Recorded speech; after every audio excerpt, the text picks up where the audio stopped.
We have to talk about Greedent because this Pokemon causes so many problems. Problems for you, problems for the enemy, problems for your team, problems for the enemy team, problems for me because I gotta buy this Cowboy Hollowware. In this video, I'm gonna talk about a specific problem that Greedent creates, and that is counter jungling. How to deal with it, how to do it, how to counter it, and how to make it work for your team. And really, how to just balance it all.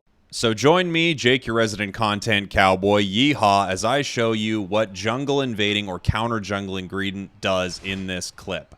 I'm going to hop over this wall with my tackle and hit that Lillipup. I am now going to continue to use tackle as I run towards the enemy jungle. It's very important that you use tackle so that you can hopefully get there in time. I have Fluffy Tail as my battle item so that I can try to take the wild Pokemon from my enemy. I see Zeraora is attacking this Ludicolo there, so what I want to do is get it low, but not too low, and then hit it with my Fluffy Tail and either a basic attack or tackle and take this buff from Zeraora. I then want to do the same thing with this Bouffalant here. I'm attacking the Bouffalant, I'm attacking Zeraora, I'm running around, I'm just generally being insanely annoying, which is what you do with Greedent all the time.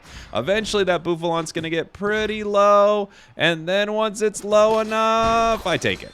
And that's taking both of the buffs from the enemy jungler or center area Pokemon, and this is a huge advantage for your team. Now, before we move on and I show you how to counter this or how to continue to play with this throughout the match, let's talk about some of the problems this creates right away. Let's take a look at the first problem Greedent creates. At the start of this clip, I hop over this wall and I run into this Lillipup here. Now, I'm not actually taking any experience from my central lane Pokemon. However, my ally Cinderace might not be familiar with what I'm doing right here, so they may assume that I have not called the central area and still decided to run in there and take the experience for myself, and this could cause them to head to lane or to think that they're fighting with me for the jungle. There are a lot of problems this can create if you don't know what this Greedent is going to do. So right away, you put your team in an unfortunate position, given that you can't communicate anywhere in the game that you are going to be counter jungling.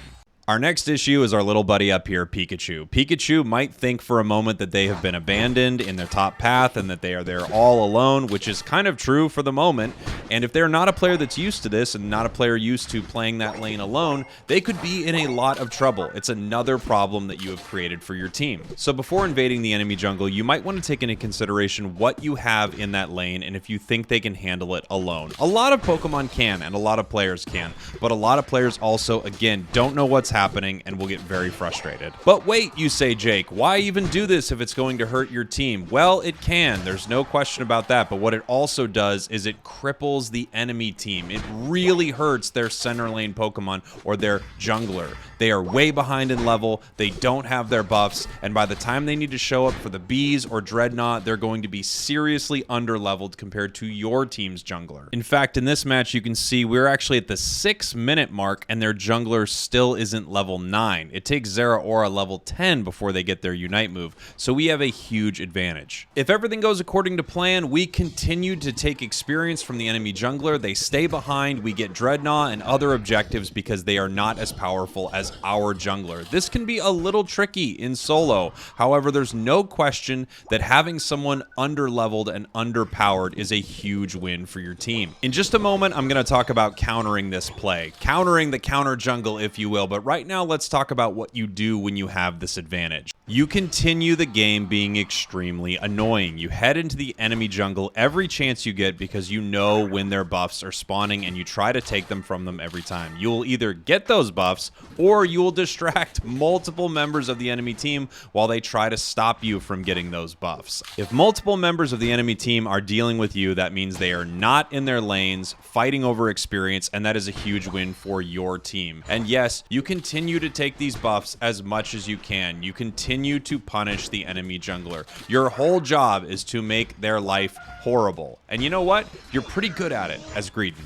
As the match continues on, you run around and attack every enemy that you can find. You score as much as possible. You take as many wild Pokemon as you possibly can. You run towards the enemy side and take their Corphish over here, their Corphish over there. You score in their goal. You are a constant annoyance throughout the entire match. You use your Unite move to run away and get KOs. You never get KO'd yourself because you just can't seem to KO Greedent. You take their bees, you score, or at least you try to score. Maybe it doesn't work out. Okay, no big deal, but now now they know you're going to keep going back to that goal. That's very, very annoying. Guess what? You're back at that goal. You're scoring again. You're back in their jungle. You're just being insanely annoying all match. You have your Unite move. You're using it all the time. And of course, you finally do show up to that big fight at Zap. You arrive after having scored a bunch of goals with your Unite move and a buddy barrier, and you help your team win this encounter just like any other Pokemon who would be at this fight. You did your job. You created constant map pressure, you denied the enemy experience, and in the end, you still showed up for important objective fights. That is how you play counter jungling or invading Greedent.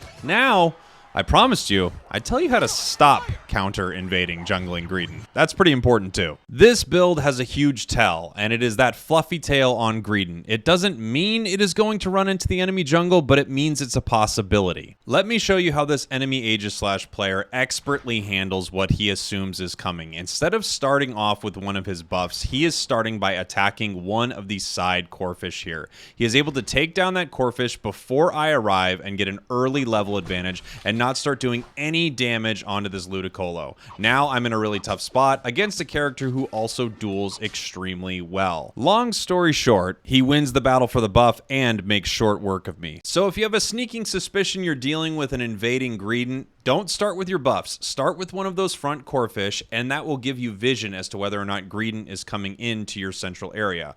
Also, something you can do is notice on your minimap if Greedent has shown up in either the top or bottom lanes. If he has, no problem, continue farming your jungle as normal. If he hasn't, he is probably hiding in there somewhere. If you're not in that central area but you want to help your team, you can rotate into that central area for a moment to push Greedent away. There are lots of characters that can really frustrate Greedent here, and it won't let them take the buffs from your team. So if you notice your ally is dealing with that, especially if you're a ranged character, just pop into the central area for 1 sec and get that Greedent out of there. The next thing you want to keep in mind is that this Pokemon is probably going to continue doing this throughout the game, so make sure that you head back to the center area as soon as your buffs spawn so that you can take them before Greedent does. If you spend too much time in the top or bottom path, or you end up farming the central Corphish, you might not make it back in time for Greedent, because Greedent will be there as soon as your buff is up. Be back at your buffs. Knowing that this Greedent's job is to waste your time and take your experience, make sure that by the time they get there, there's nothing for them to take. Something else to keep in mind is that this strategy doesn't fare particularly well against certain enemy Pokemon. It works much better against Pokemon that take a little while to get online, like a Cinderace or a Gardevoir or something. Not so much against a Pokemon like Absol, who has extremely fast clear.